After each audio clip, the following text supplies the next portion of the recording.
Então, pessoal, infelizmente, desde a segunda metade do século XX para cá, a grande maioria do alto escalão da igreja, principalmente aqueles que são formadores de opinião, tem mergulhado numa crise espiritual e intelectual tão grande que chega a ponto da gente ter vontade de chorar.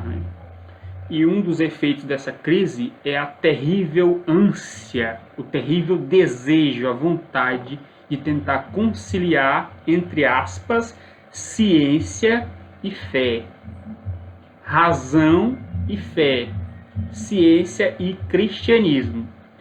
Muito bem, há tempos atrás, na época de Santo Tomás de Aquino, da escolástica, isso foi um movimento perfeitamente legítimo. Existiu realmente uma conciliação entre ciência e fé e razão. A gente vê isso nas sumas teológicas, em que existia o discurso dialético e lógico-analítico. Então, perfeita conciliação entre fé e razão.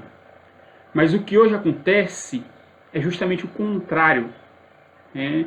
Com essa terrível ânsia diabólica, eles se prostram perante um ídolo chamado cientificismo, que nada tem de ciência. Eles defendem abertamente, com unhas e garras, duas teorias completamente absurdas, anticristãs e anticatólicas, que são teoria da evolução e teoria do Big Bang.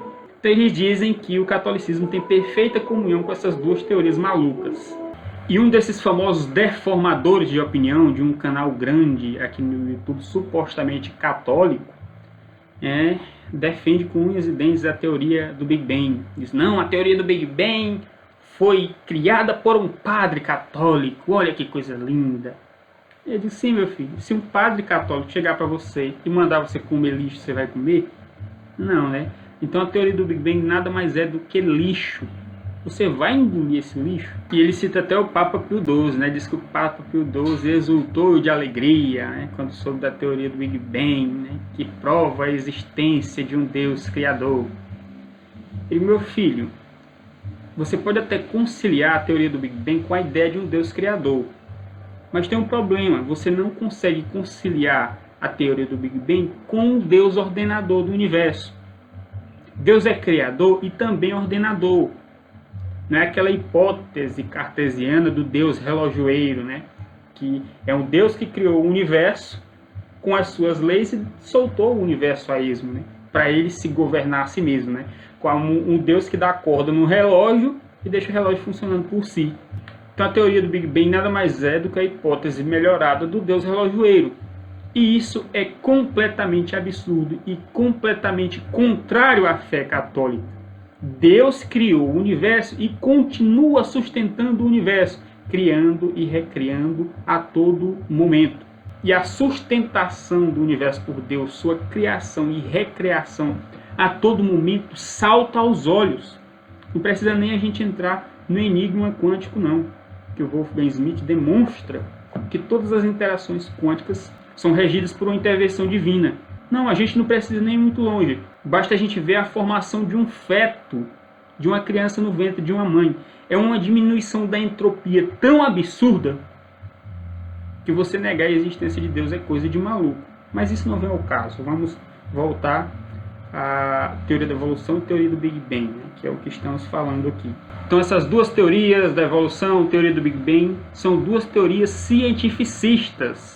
E o cientificismo nada tem a ver com ciência. É uma ideologia travestida do rótulo de ciência. Então você compra gato por lebre. E é a esse ídolo do cientificismo que muitos supostos católicos estão se prostrando. Ou seja, cometendo o pecado de idolatria. Para vocês terem uma ideia do absurdo que esses deformadores de opinião supostamente católicos estão fazendo, eu vou ler um trechinho aqui do livro Ciência e Mito, onde o Wolfgang Schmidt fala: a ciência, por consequência, transformou-se de fato em uma espécie de cavalo de Troia. Então, olha o cavalo de Troia que nós estamos jogando, deixando entrar dentro da cidade de Deus, a Santa Igreja Católica Apostólica Romana.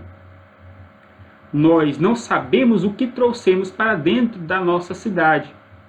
Então, vem com um rótulo de ciência, mas na verdade é uma ideologia diabólica, anticristã, anticatólica, ateística, chamada cientificismo, cujos dois principais expoentes são a teoria da evolução e a teoria do Big Bang.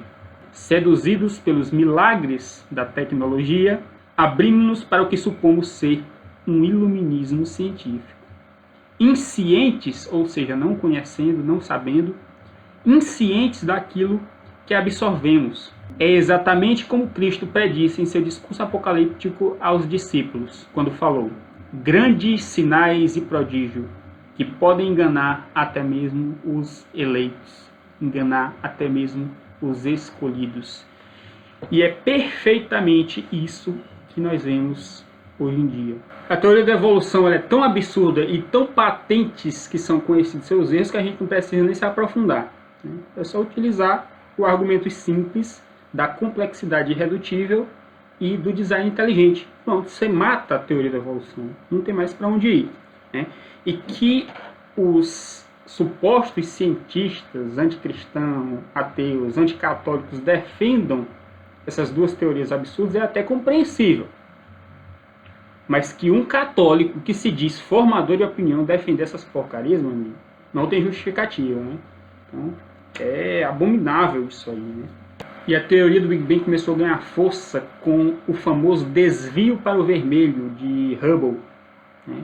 Que ele interpretava como se fosse o efeito Doppler, né? Provando assim a expansão do universo, né?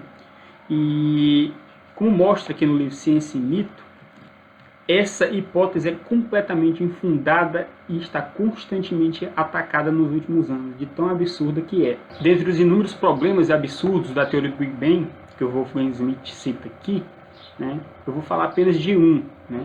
Não vou nem falar sobre a tremenda organização do universo. Né? Com o Big Bang surgiu uma grande explosão, entre aspas, né? E uma coisa da entropia altíssima, e a gente vê galáxias, o próprio sistema solar, completamente organizado. Por que que isso acontece? Para mim isso é praticamente impossível, né? A teoria do Big Bang explicar por que que o universo é tão organizado, né? Precisa de um ordenador externo, né? Ou seja, precisa de um Deus. Mas Deus não é a hipótese aqui, né? Você pode aceitar até Deus como criador ali, engolindo sapo. Mas o Deus ordenador você tem que jogar fora, meu filho. O que ele diz? Para citar outra dificuldade fundamental, não parece haver matéria o bastante no universo para gerar campos gravitacionais fortes o bastante para explicar a formação e persistência das galáxias. Então, como é que as galáxias permanecem coesas, né? Se o universo está se expandindo e tem uma galáxia aqui e outra ali, por que que a distância entre elas não acompanha a velocidade da expansão do universo? Né? E quando os cientistas se depararam com esse problema, a cabeça deles entrou em parafuso. E agora o que é que nós temos que fazer? Nós temos que salvar a hipótese do Big Bang. Né? Não pode ter um Deus ordenador que mantenha as galáxias coesas, que mantenha essa distância entre as galáxias e não faça com que elas voem uma para longe das outras. Então como é que a gente faz? A hipótese do Deus ordenador do universo tem que ser descartada. Então vamos substituir por uma fadinha invisível, a gente não vê, a gente nunca mediu, mas para salvar a teoria do Big Bang essa fadinha tem que existir. O nome dessa fadinha é matéria escura. Matéria escura é uma matéria, segundo eles, não interage com o campo eletromagnético, ou seja, não interage com a luz, e, portanto não pode ser vista. E 99% da matéria do universo é feita por essa tal de matéria escura. Ou seja, eu preciso criar 99 universos que eu não consigo ver, que eu não consigo medir. É igual caviar, nunca vi nem comi, eu só ouço falar. Mas que essas 99 fadinhas, cada um do tamanho do universo, invisíveis, seguram as galáxias para que as galáxias não voem uma para longe das outras. Para que o universo não se esfacele no momento de entropia absurdo. Então, para salvar essa organização perfeita do universo e descartar o Deus ordenador e governador, a gente adere a essa hipótese absurda. E ele diz o seguinte: o que se faz, por exemplo, quando não há matéria suficiente no universo para explicar o surgimento das galáxias? Uma estratégia é introduzir algo chamado de matéria escura, entre aspas, qual supostamente não interage com campos eletromagnéticos e, por consequência, é invisível. Sua única propriedade mensurável da matéria escura, né, é a gravitação, e seu único efeito discernível é elevar o campo gravitacional até os níveis exigidos pela teoria do Big Bang. De acordo com algumas estimativas propostas por membros respeitados da comunidade astrofísica, cerca de 99% da matéria do universo é escura. Então, a teoria do Big Bang é insuficiente para explicar por que as galáxias não voam uma para longe das outras, né? Porém, a despeito da abundância de opções teóricas para lidar com os dados problemáticos, parece que a cosmologia do Big Bang está se aproximando de um estado de crise. Então, os próprios cientistas estão criticando e abandonando essa teoria absurda, e chegam os católicos e abraçam. Então, a teoria do Big Bang é isso, pessoal: é você abolir a ideia do Deus inteligente, ordenador, organizador, governador do universo, né, pela hipótese das fadas, né, dos gnomos, dos padrinhos mágicos, que eles chamaram de matéria escura, né. Estão aqui duas galáxias, pela teoria do Big Bang era para uma voar para longe da outra, e não, eu coloco um gnomo para segurar essa galáxia aqui, coloco uma fada para segurar essa outra galáxia aqui, e o universo permanece organizado e coeso, né. Interessante que esses gnomos, essas fadas, não podem ser medidas, não podem ser vistas, porque não interagem com a luz, né.